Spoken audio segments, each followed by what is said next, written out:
Welcome back to the Shine and Thrive Photography Podcast. I'm your host, Sarah Monica, and today you're in a treat. In a treat? You're not in a treat. You're in for a treat with my guest, Eden Strader, and we're chatting all about the myth of oversaturation. And I'm so excited to talk about this topic because I know what it feels like to, believe the lie that, oh my gosh, I can't be a successful photographer in such an oversaturated market, whether you're thinking about starting your photography business or you're a couple years in or you're 5 years in and so many more photographers are popping up, right? Like we can easily go down the rabbit hole of feeling terrified that we won't find success or keep up our success even, right? So this is such an important conversation to tune into, where Eden shares her personal experiences through her journey of, fearing oversaturation and how she overcame it. And I pop in there with some of my stories as well. And yeah, we chat about things like why oversaturation is a lie, how you can overcome saturated markets as well if you are in an area where there is a ton of photographers specifically doing what you're doing, how to even break business rules and still have a successful photography career. Like that's just like the tip of the iceberg of what we chat about. So I'm so excited for you to dive in, for you to tune in. But first, let me introduce Eden to you. So Eden Strader is a destination wedding photographer turned business coach, leading creative entrepreneurs in building a life of artistic growth, wealth, and freedom. She's traveled from Hawaii to Switzerland, photographing both love and business brands, built a six-figure company before the age of 23, and has helped hundreds of business owners step into their dream businesses. A lover of unique color, light, and people, Eden Strader's business is filled to the brim with empowerment, honest education, lots of color, and a little bit of woo. Outside of work, Eden is passionate about removing the stigma of mental health, spreading awareness of abuse, and helping women claim their power. Again, you're in for a treat, so I can't wait for you to tune into this episode. All right, Eden. So, welcome to the Shine Thrive Photography Podcast. I'm so excited you're here, and I love your little snow globe microphone. It's like the cutest little thing ever. It looks like an R2D2, actually. Oh my gosh, it really does. They're legitimately called snowball mics too. Like Oh my that's what gosh. they're called. And Well, I that love makes it. sense. Yeah. Great marketing. They Oh my really gosh. nailed it on that one, honestly. I'm so excited to have you here. Like I've been, like I mentioned, just admiring you on Instagram and Thank just the you. energy that you bring, like is so uplifting. And I never feel like crap coming out of like seeing a post of yours. I always feel inspired, uplifted. And so I really appreciate you showing up like that.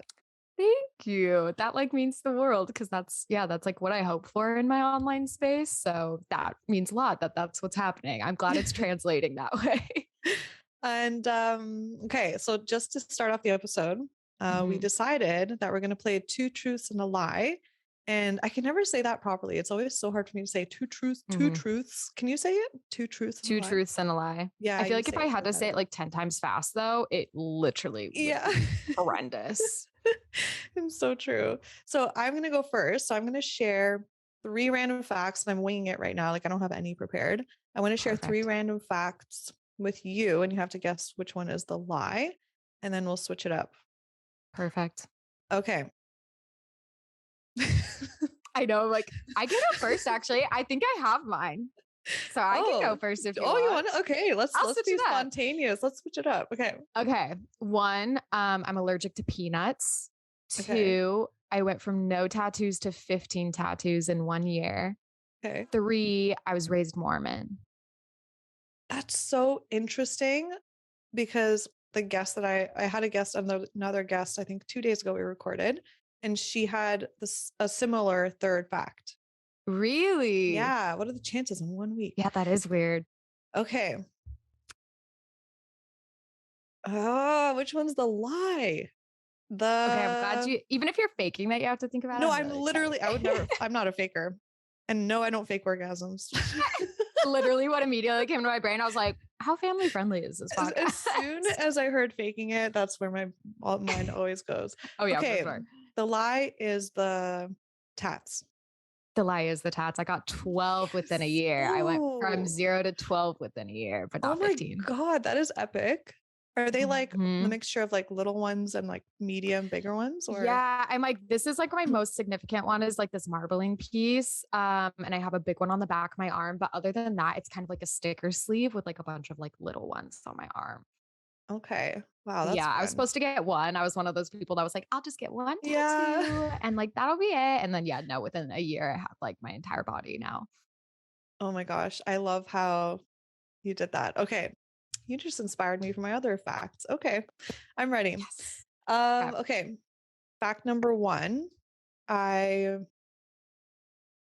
ATV'd through the Moroccan desert. Okay. Number 2, 95% of my tattoos were spontaneous on the spot. Okay.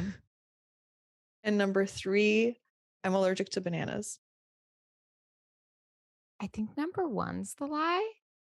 Nope. Number 3 is Three's a the lie. lie. Yeah. Dang it. You hesitated a little on the first one, and that's why I was like, maybe. But then as Yeah. soon as I said it, I was like, no, she was too quick on the third. Okay. Not allergic to bananas. That's on me. Oh. That was fun. You actually like, yeah, you inspired one of my truth ones. I'm like, oh yeah, I have a fun tattoo fact too. Yeah, Like, 95% being spontaneous. I'm like, good for you. I got yeah. one spontaneous tattoo, and it's the one that I got covered like with another Oh no piece because way. I hated it. That's so funny. Most of my spontaneous, like my number one spontaneous one, actually, my first one I ever got was this one. And it means be Oh, free, amazing. like freedom. Cool. Hmm. And it's like my favorite. And I'm like, yeah, Oh, I it's because love I that. listened to my intuition. We love that for you. Mine was not like that, but it's covered now. It's covered now. Yeah. Oh my gosh. Well, I'm so excited to dive into today's topic. The myth of oversaturation. I think this is such an important topic to tap into because it can tackle a lot of the fears that creatives feel and photographers feel when Mhm. even wanting to, either start a photography business. I know a lot of my listeners are literally just starting and they're Mhm. terrified, right? Because, yeah, of like the lie of oversaturation, right? Or Mhm. even maybe if a photographer wants to specialize in a certain area, but then they keep looking around being like, well, everyone's doing it. So why Yes. why would I even try? What would I have to offer? Right. So Mhm. I'm so excited to hear your perspective on, yeah, why do you think that myth or that myth, that oversaturation is pretty much a lie? So I like whenever I talk about oversaturation, I think there's something to be said too about like how you started and where you started, right? Because you could be a photographer in like an area where maybe there's not a lot of photographers. So oversaturation doesn't even cross your mind. But I started my career in Utah, Mhm. which if anyone knows anything about photographers in Utah, there's like 10,000. Like I always make the joke that like you could walk into a grocery store and be like, who here's a photographer? And like tons of people would raise their hands. Can Like you please do that actually? And I record it and put it on YouTube. literally. No, I Okay. really I like want to do should if that. I can get past my social anxiety. Yeah. But like it's literally like everyone is a photographer there. And not just like a photographer, but like amazing photographers are based out of Utah. India Earl is from there, Darcy Benicosa, like huge Aubrey Bell. Like there are Blake Hogue. Like there are so many huge, amazing photographers in Utah. And so if any market could have gotten me down for being oversaturated, it's that one. And so I totally get how daunting it can be when you first start your career to be like, there's already so many people in Yeah. this like market. And I feel like that really is one of the most common fears that holds people back from starting like their entrepreneur journey. Like they're like, there's already so many people doing it. And the reason I'm so passionate about it is that one, I think it's a myth because yes, there are other people that might be within your niche. But I'm super passionate about branding because I think that's how you show that there's no one that can do it quite like you. And I think that's what photographers and creatives in general really need to focus on is the fact that if you really put your heart and soul into your business and like really bring your passion to the table and aren't afraid to do things a little bit differently, that's when oversaturation disappears. Yeah. because no one can do it quite like you. Like I am not the first wedding photographer and I am not the first education or like photographer like coach, like not at all. I could name like 30. Like however, no one does it like me because I'll do it exactly how I want to and based on my own passions and experiences. And I think that's like one of the biggest things for creatives to focus on bringing to the table is just like putting their blinders on to everyone else that's in the market and think like, what can I bring to the table that no one else can? Oh my gosh, I love that answer and I agree 100%. And I've had that experience. So I'm just outside of Toronto, Canada. So we also Okay. have like a ton of photographers. I don't know the ratio, but like yeah, Utah. I know I love that you actually have that lived experience because then you can Mm-hmm. speak on it of how you were able to overcome that, right? Mm-hmm. But I 100% agree with what you said. Like when I was doing things in my business. I mean, I've been doing this for 11 years now. In the first 3, 4 years, I was like, that photographer is doing it that way. So I have to do it that way. And I Mm-hmm. should, and I should, and the shoulds, right? But as Mm-hmm. soon as I like dove into my core, my being, and literally made decisions from the inside out in my business, that's when everything shifted. And it was just like this explosion of success that I was like, what? Like this Mm-hmm. was here waiting for me all along. And when you said put your blinders on, that resonated with me so much because that's exactly what I did. And I don't know about you, like tell me if this also is your experience in business, no matter what chapter you're in. When you start looking to the side of what other people are doing with what you're maybe trying to do you feel like you're like drained, uninspired, and all of that? But as soon as you put your blinders on, reconnect with yourself, and then just do you, that's when the magic happens. That's when the success happens for you. Oh, 100%. I think it's such a like funny thing that we do as creatives where we want to be successful. So we do look at other people that are achieving the success that we want. And we think that like by mimicking them, we're going to have the same results. When in reality, one, we won't have the same results at all because now we've just like created more competition for ourselves. And then two, we've just like stripped the passion because now we're trying to like mimic Mm, someone else's. And I feel like I really did that in the beginning of my career, as most photographers do, where like all I wanted was to be a photographer. And so I didn't put a lot of thought into like what kind of photographer, what I wanted my style to be, or how I wanted to show up as an artist because I was so like driven to get just like the career off the ground. And so I remember like looking around, that's back when like Thai French was also in Utah. Like there's so many just like I mean, there's still so many phenomenal photographers from Utah. But I just remember being like, okay, like what can I do to at least like be somewhat similar, like not even copying, but like how can I kind of follow down this path that they have? And so in the beginning of my career, I actually like talk a lot about and like we have like this branding training, but I'll go into the story here. At the beginning of my career, I think it was like the first year I went full time or the second year, my work was good. Like it was technically really good. I knew what I was doing. It was pretty. But it was like, it's so funny to especially see now it's not very colorful. It just looks like every other wedding photographer ever. mhm. And I was earning like so little money. Like, I think I was charging like maybe 250 for engagements and bridals and like Mhm. $1,100 or like, anyway, I remember there was a full wedding package of engagements, bridals, and wedding day coverage. And I think the total was like $2,000, which is Yeah. like not sustainable, Not. like at Yeah. all. Yeah. So not only was I not like making work that I was proud of, I also wasn't earning that much money. And I remember someone screenshotted my feed and put it on Twitter, and they were like, "This is so boring." And I was Oh. like, "Oh my gosh!" And they like screenshotted my work and like three other photographers, and like someone sent it to us. And I was like 21 at the time, so I wasn't very mature and kind of, my ego kicked in. I had a little bit of a Twitter fight with them. Whereas now I just feel like whatever. Um, Yeah. and I was really defensive of my art because again, like our businesses are like we take them so Mhm. personally. And then I remember after like sitting back and being like, hold on, it is kind of boring. Like it looks like everyone else's. So like I'm not even having fun. Like this isn't even like the art I want to produce. I'm not earning that much money. Like what am I doing? And that's when I really started being like, okay, well, like what is it that I love like as an artist? And I love bright, weird colors and I love weird light. And so that's when I started bringing that into my work and brought that in over the next couple of years. And by like 2019, like 2 years later, I was signing packages that were like 5-figure wedding packages. And my technical skills had improved over the last couple of years, but like not that much. Like what was Mm. really setting me apart was the fact that like I figured out what it was that I loved and that I could bring to the table differently. And like that's really what set me apart from the competition was that brand and that uniqueness that not only then started earning me more money, but also brought me like more personal fulfillment as an artist.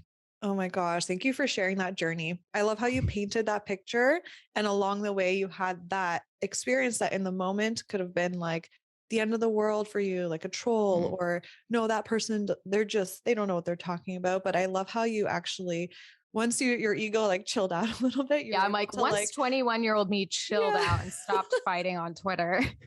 Yeah, you got to ask yourself like, okay, why is this happening for me? What is Mhm. what is happening right in this moment for me to discover?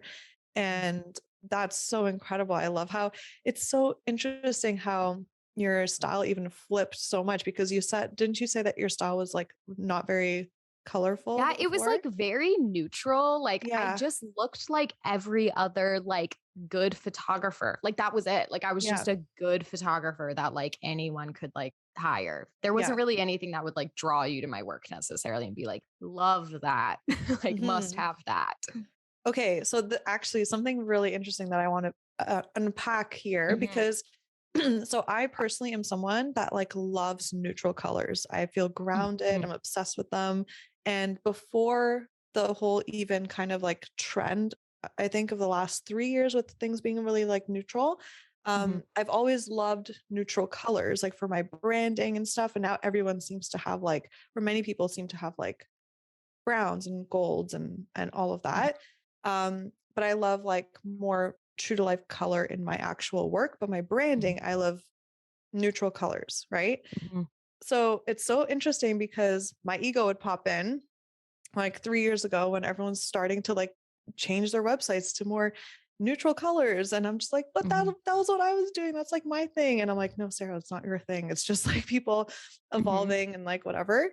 But okay, let's talk about like this, because what if um a photographer being true to themselves is neutral colors, Mhm. right? And then they're doing their thing, and then the trend comes along to do what they are doing with that kind of the look, right? Mhm. How can a photographer then still feel confident to stay true to themselves and not just change just to stand out for the sake of Mhm. standing out, and still believe that there's more than enough to go around? Ooh, Do I you know love what I'm that. saying? Yeah, no, I think that's a great question. And I kind of have like two trains of thought, and hopefully I can retain both of them Yeah. while I get through the first one. But the first one is that like at the end of the day, like you have to have something that you bring to the table that people can't mimic. Like, and that kind of comes down to who you are as a person. I think sometimes too, we can get really caught up in the fact that like maybe like our work is a full representation of our business and it's not. Like I look at India Earl, who sells her presets, right? Like anyone could make work that at least somewhat looks like India's because she sells every aspect of her business, right? She has Hmm. posing courses, composition courses, she has editing courses. Like you could hypothetically kind of replicate her work, Totally. Yeah. hypothetically, but like no one does replicate India. Like India still has a Yeah. full career where she charges more than I have ever charged for what, like, I'm like, she charges an insane amount of money and rightfully so because there's no one really that does it like hers. Like she brings such an emotional and intimate connection through her photography that no one can replicate because that's just who she is. And so I think when we get caught up that someone could, copy our branding or like copy our photography style or whatever, kind of doing the introspection to be like, what else do I bring to the table like this? Right. Because I've had shoots before that I've literally watched people copy like outfits, posing, backdrop. Like it's literally like looking at my shoot. Hmm. But I'm like, you know what? They can't replicate like how I posed and how I composed and how I used lighting. Like they can't technically do it exactly like I can. And so I think really identifying in yourself like the things that you can bring to the table that are within your control. I kind of call them like technical and emotional factors.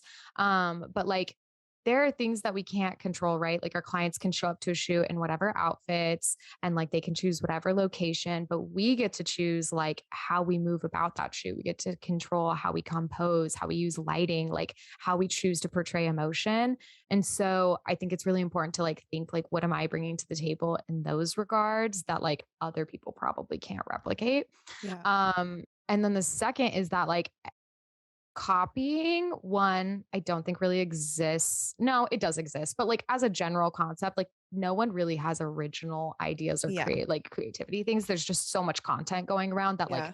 the chances of you doing something that is completely never been seen in any regard is Yeah. it's unlikely.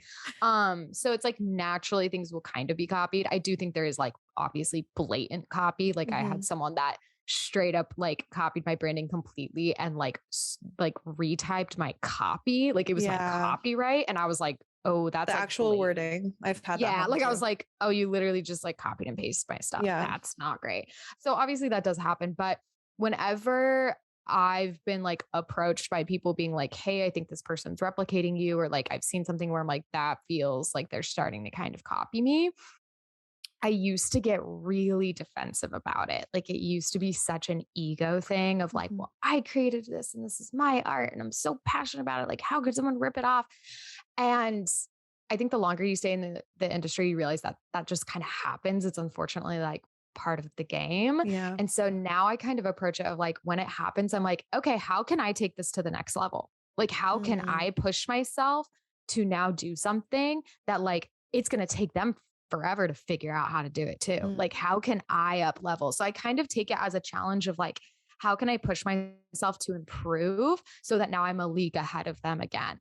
Um, and that definitely has like taken a long time to get to that point. And I don't want to make it sound like I've always just been like, I'll just, do the Yeah. self work. No, like I'm a human being. Like I had, I'm 26 now, which still isn't that old, but like I was really young when I started my career. And so there were obviously a lot of mistakes I made in regards to getting caught up and stuff like that. But now I really try to, when those like moments present themselves, to be like, okay, like what can I now bring to the table to up level this even further so that they're still quote unquote like behind the game almost, if that makes sense. Yeah. And it keeps you motivated to evolve, right? And like, Yeah. how boring would life be if you didn't feel that motivation to evolve? And Hmm. yeah, so I love that you've kind of turned that into that kind of positive.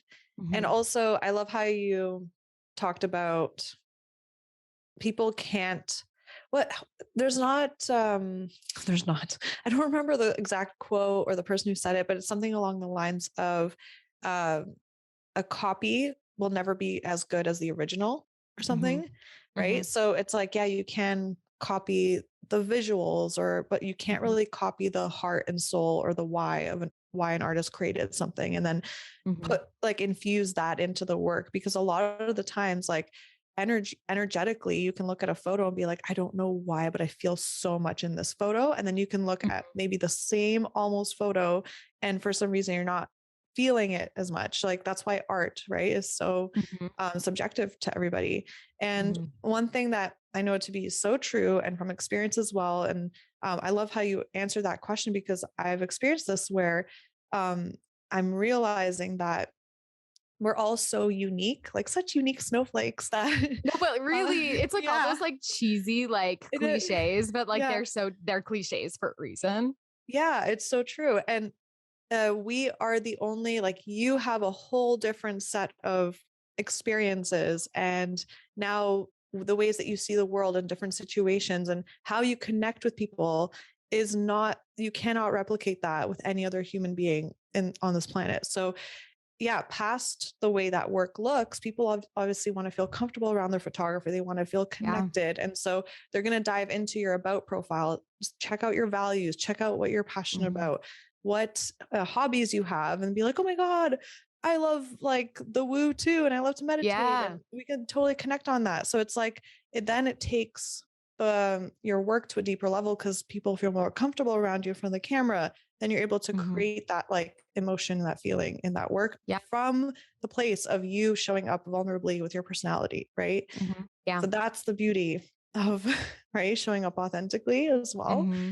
Mhm. Do you have any other, so outside of like showing up as your authentic self or as a personal brand, because I also know that there's some people that just it doesn't speak to them to show Mhm. up as a personal brand. And Mhm. for those of you listening, ask yourself why. Is it from a place of fear, Mhm. or is it a place of alignment with what your soul actually wants? Because there are some people that, you know, you can have limiting beliefs around what showing up as a personal brand could be. You could think that you have to show up on social media and share everything about your life. And that's not true. You don't have to do that. Right. But Mhm. um, do you have any tips of how creatives, how photographers can overcome oversaturated markets where they don't maybe have to show up as a personal brand? Mhm. So I think like not even wanting to show up is still a personal brand. Like Mm, I immediately thought of like, I don't know, do you follow Haley Nord? no. Okay. She is an amazing photographer, also based out of Utah. Shocker. Where she's like, I've met her in person. She's so lovely. And she's really, really quiet and reserved. Like, I Mm. won't like classify her as an introvert, but I'm assuming she's one. Like, she's very, very quiet. And I don't think I have ever actually seen her face on Instagram. Like I at least like on her stories. Like I've never seen her like get on her stories and talk. And I think we like to convince ourselves in business that there's right ways of doing things and there's not. Like there's literally no right way of doing business other than legally. Like that is the only rule is that you do it legally. But like say you're a super introverted person like Haley has a phenomenal career and she shoots mostly elopements. And every time I see her work and engage with her on Instagram, it feels so intimate and personal because she is more introverted. And so she Mm. has a very like intentional and like quiet way of like working with her clients. Like she only posts really like elopements and like sessions. And so like for someone who's super introverted, they would probably want to work with a photographer like that, right? Like if I'm super introverted and I'm looking for a photographer and I go to their page and they're like really loud and fun and social, that's probably not my photographer. Like I would probably be put off from that, not because anything's wrong with it, but just because I'm like, oh, I'll be exhausted. Yeah, Like yeah, yeah. that's not for me. But like if I'm super introverted and I like things being quiet and I like them being intimate and I like them being like really, really intentional, I'll go with someone like Haley. And so I think that's what's really important when you're thinking about like how to stand out in an oversaturated market and how to start building a personal brand is to not put any rules on it at all. And that's always what I advise people when we start working on their brand is I'm like, there's literally no rules here. And I want you to take your business almost out of it for a second, because that can kind of taint our judgment. And instead, just really focus on who you are as a human being. Like, who are you as a human? And what is your personality like? And what do you feel like your genuine life purpose is? Or, like, one of my favorite questions is like, when leaving your friends and family, like, how do you hope they feel around you? Like, how do you want Ooh. to make them feel? Like, what do you hope is kind of like, not to sound cheesy, but like your legacy with your loved ones? Like, how would they describe you as a person?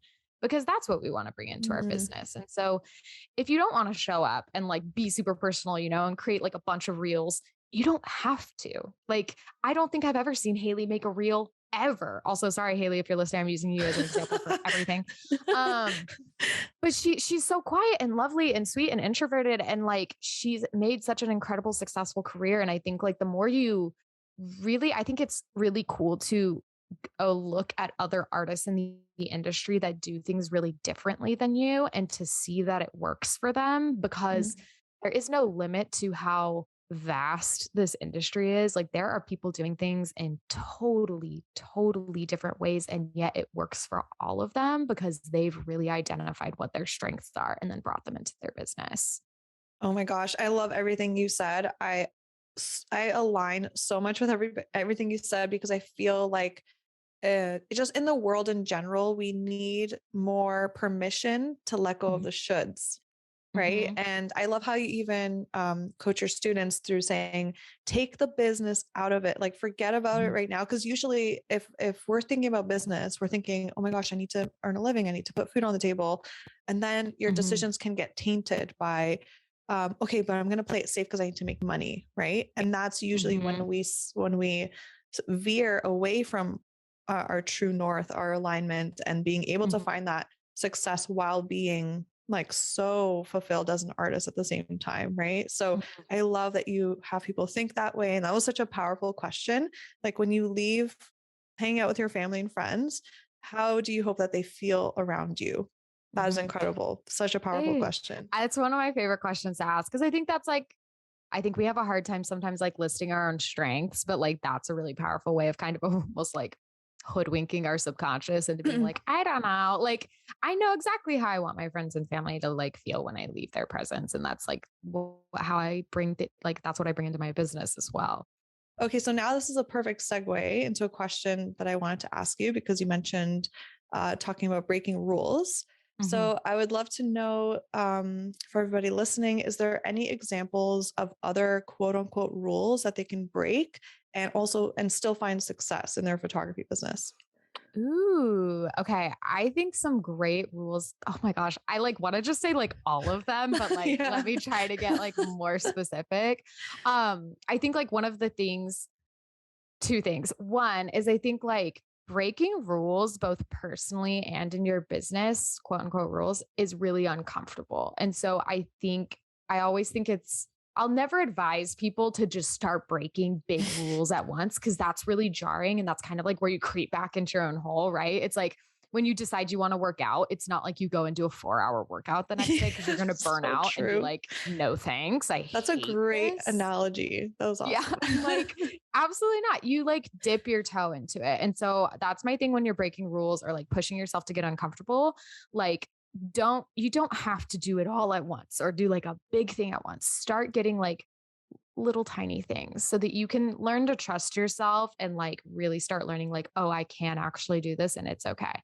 Mhm. Some great rules to break, I think, are like straying from the trends in the wedding industry, which I know is really general, but I think like because again, we want to chase that success, it's really easy to like look at what people are doing in the industry and be like, I should be doing that too. Like when I first started, that's when like really outdoorsy, like elopement y stuff was getting really popular. Like when people were, holding each other and crying on the mountains and Yeah. like doing stuff like that. And like, there's not, those things are so beautiful. They're just like not really my personality, but I tried to like make that happen.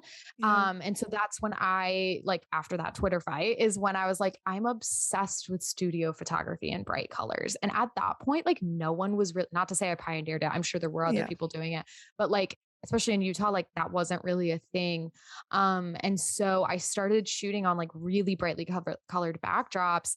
And I very vividly remember I had a consultation once with a bride and I handed her my welcome guide and I had put in like one studio backdrop photo because I was like, I love it, but like I'm sure other, like, I don't want to scare off potential customers, whatever. And I remember her pointing at it and being like, that's so weird. Do people actually like that? And I was like, I don't know yet. I do. Like, shoot. And I think like as you start breaking rules, and like that's a big one, like breaking trends in the industry, you need to find what you're passionate about because you want to have so much passion and almost like grit that the Mhm. fact that you're breaking rules and it might not be for everyone will not stray you. Like Mm. I love studio photography and color so much that like even though my heart was shattered when that bride said that, I still was like, no, like I was so hell bent on making that happen because I loved it so much that I was like willing to power through how uncomfortable it was that Yeah. like people didn't like it. And then it's, that ended up being like the trademark of my photography career was like those studio shoots. Um, I think other ones would be like lighting. Like my big thing is harsh light. And like that also was like something that people would be like, you like shooting 4 hours before sunset? And I was like, yes, it is my favorite time of day. Like I love it. Mm. Yeah. And I started to really challenge myself to like on wedding days, especially to take bad light photos, like light that photographers would usually look at and be like, I hate that. I started Yeah. challenging myself to do it. So there's actually like deep in my highlighted stories for anyone interested. There's a series called Bad Light. And I Mm. walked through like all these different lighting situations I did, but I like shot a couple who was late to their session with like iPhone flashlights and car headlights because like we had to shoot in the dark and I didn't bring flash gear because I didn't think we'd be starting that late. Like, Yeah. or like really spotty, icky light that like comes through the trees from the leaves. I like would shoot like my couples Oh in that.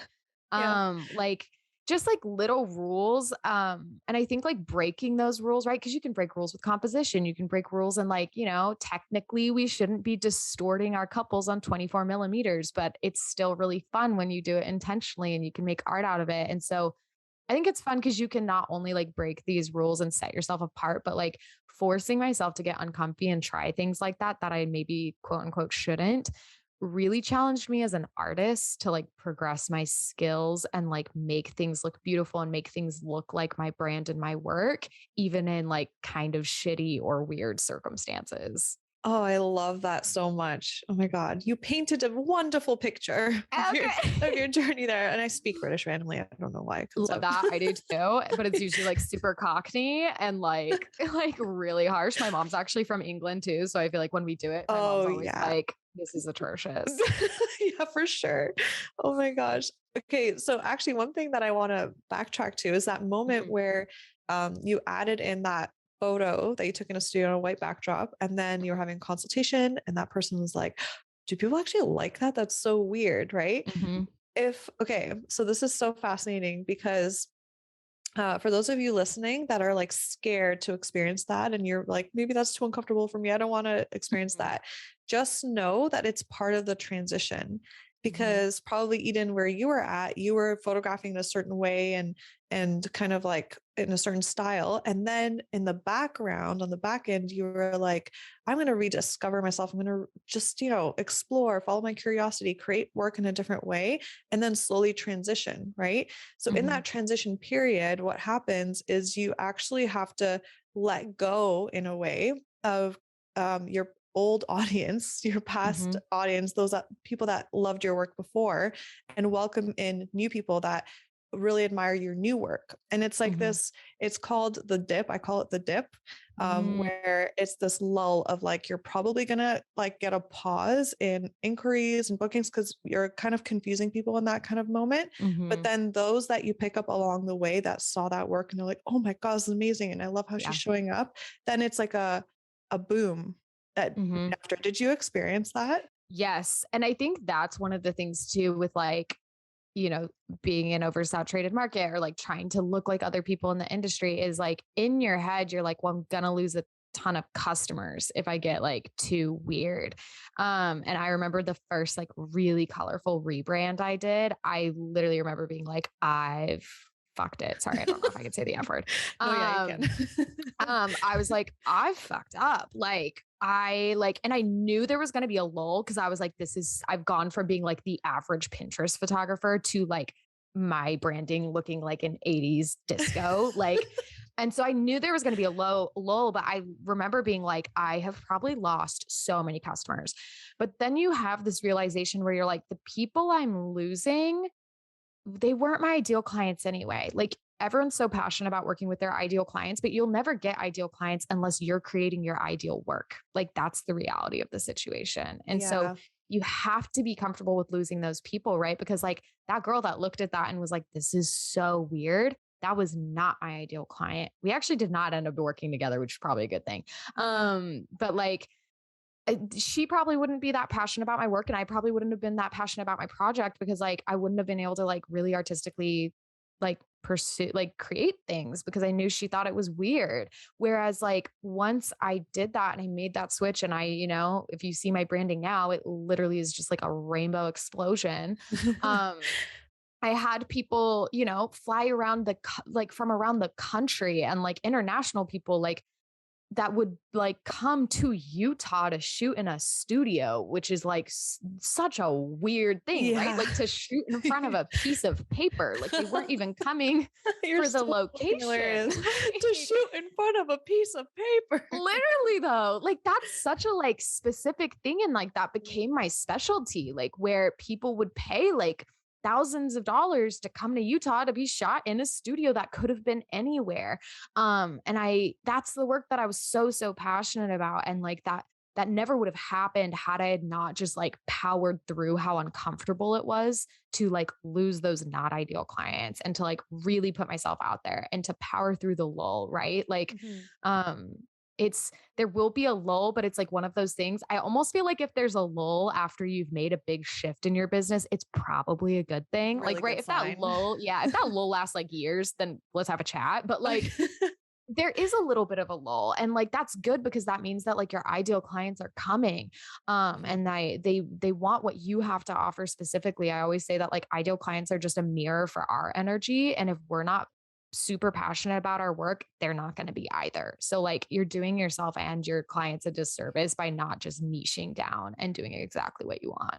Yeah, exactly. And in that lull, I feel like it's like the universe also testing you and being like, Mhm. is this what you really Oh want? yeah, Because how if it dedicated are is, you? yeah, if it is, like I'm making space for you because like you can't like if you literally have a one car garage and you can Mhm. only park your car in the garage, you can't get a new car until you sell the first one, let go of the first one, and then park a new car in the garage. Like you have to create like energetic space in your Mhm. business within yourself to welcome in those new people that want to work with you. And first, you have to fearlessly let Mhm. go of all the other possibilities that you thought you wanted at one point, right?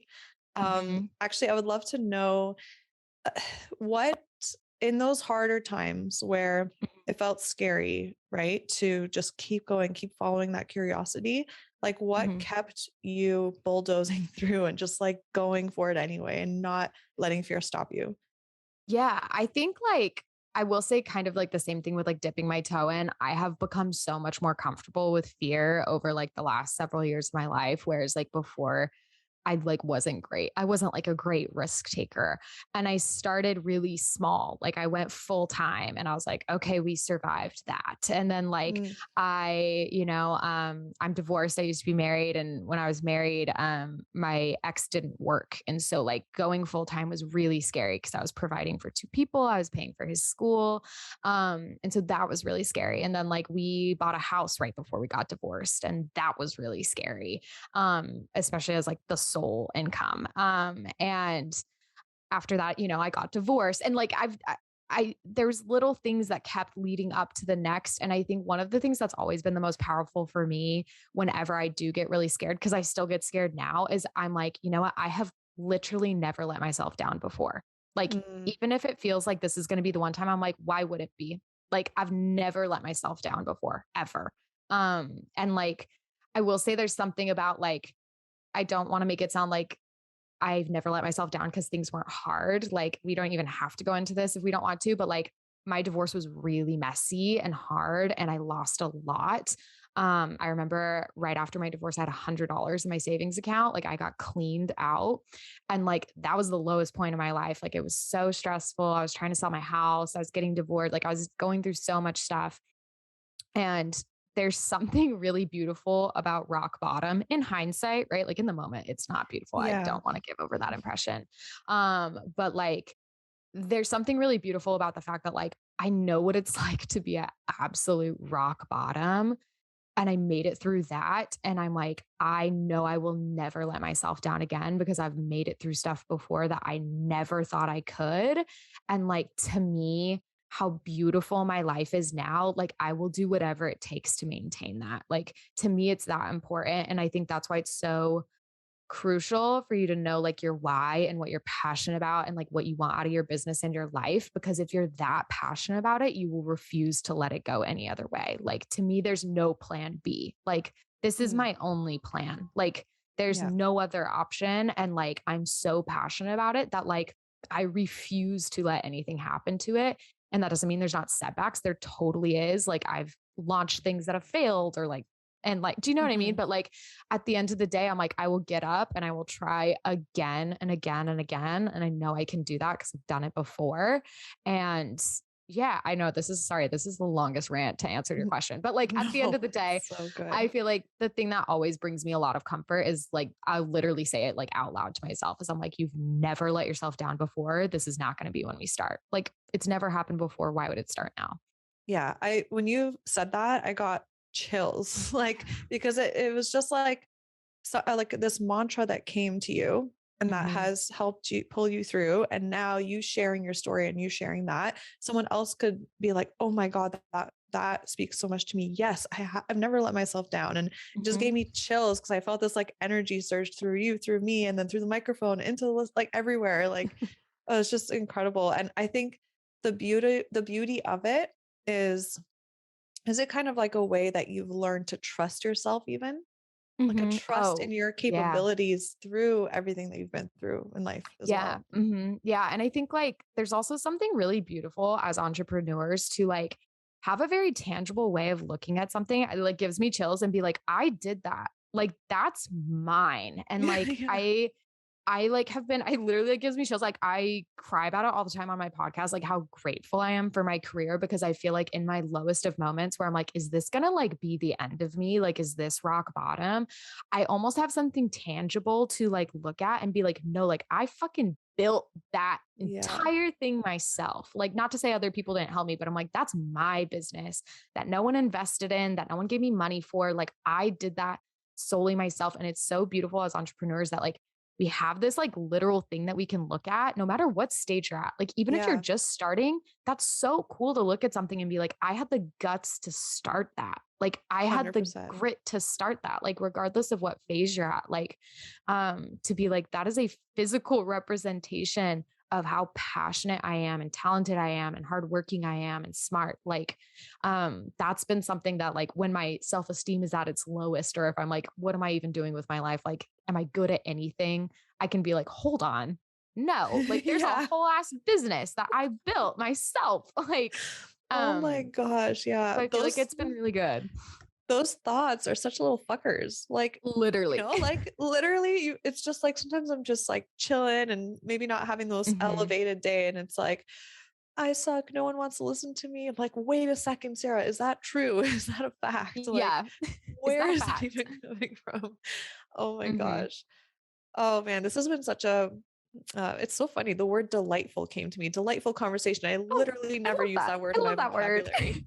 Maybe this is me just upping my vocabulary. I love the word delightful, so that makes me Yeah, happy. yeah, delightful. And actually, let me hear your best English British accent. Delightful. Oh my gosh, do you watch Love Island? Do you know Yes, UK is the best one. See, okay, I used to be able to do like a beautiful, genuine British accent, like when I was Yeah, younger, and I would fake it, like when my mom would take us to visit her family. But I've watched so much Love Island now that it is just like cockney and butchered. gross. Like I'm just like, oh, he's proper fit, and my mom's like, Eden, and I'm like, I'm so sorry. Like I literally can't even do a good one if I try. Like I just want to say Oh like my proper god. fit, like Yeah, I, or I'm it's just so cockney. absolutely buzzing. Yes, literally. Oh my gosh. Like all I can do is talk in Love Island quotes now when I It's do the it. Or like I'll see best. my mom and I'm like, how are you, mom? Like, how's your Yeah. day been? And she's like so aggressive. Oh my gosh. And now if I think of like guys picking up girls, like if they're out, Oh, on the yeah. town, I think of picking up birds. Birds. Mm-hmm. Birds. I'm like, it's Absolutely. such Like, a that's my cuter bird. way of saying it. I don't know why. Yeah. I know. I'm like, all their phrases are so much cuter than I feel like Yeah. ours are in Yeah. America. Oh my gosh, I love that. Okay, so I would love it if you could take a moment just to share where everybody can find you, connect with you. I know so many people are like, oh my God, I want to connect with her, find her. Like, she's amazing. Oh And gosh. also let us know about any resources that you have available where you help Yes. creatives and photographers. Yes. So you can find me online at Eden Strader. It's Strader. Eden like the Bible. Eden like the garden. So just Eden at like Eden the vibe, Strader. Yeah, like the Bible. I'm like, again, grew up Mormon. but So maybe clearly. garden. Yeah, literally. So yeah, at Eden Strader, EdenStrader.com. My podcast is That's My Personal Business on Instagram. And then on my website, you can find like a bunch of resources and freebies. We have one, like if you want to learn about oversaturation and niching and branding, we have one called Branding BFF. And it is like a 4 or 5 part series all about like niching and branding your business and finding out more about yourself so that you can like really bring that into your business. So that's probably the most, I'm like, what is the word? Like the most relevant one to what we've talked about. But Yeah, there's a yeah. bunch like Pinterest and we have like a manifestation challenge, like a bunch of really fun freebies on there. So Awesome. And then Is there a course that you are currently launching as well that you have Yes. available? So we are reopening our doors to Calling All Brands, which is our branding course. And it is my baby. It is like a over like 33 module course. It's huge. So it is like one of our like favorites in our like community. It's one of our community's favorite courses. So the doors are open right now for the limited time for February. So those doors are open as well. We do like one on or not one on one, but you get like access to a Facebook group where we do like personalized brand reviews. So you get like personalized attention in that course, which is different than any of our own other online courses. So it's a fun one. I love it. Awesome. Well, everybody, you guys can check it out. The links will be in the show notes. And again, they can just go to your website and it's all there, right? Yes. And it's all Awesome. there. Yep. At just edenstrader.com. Awesome. Oh my gosh. Well, this was so much fun. Thank Thank you you so again for much. sharing your light, your stories. It's just been so much fun connecting with you, and hopefully we get to do this in person one day too. Yes, please. Thank you so much for having me on.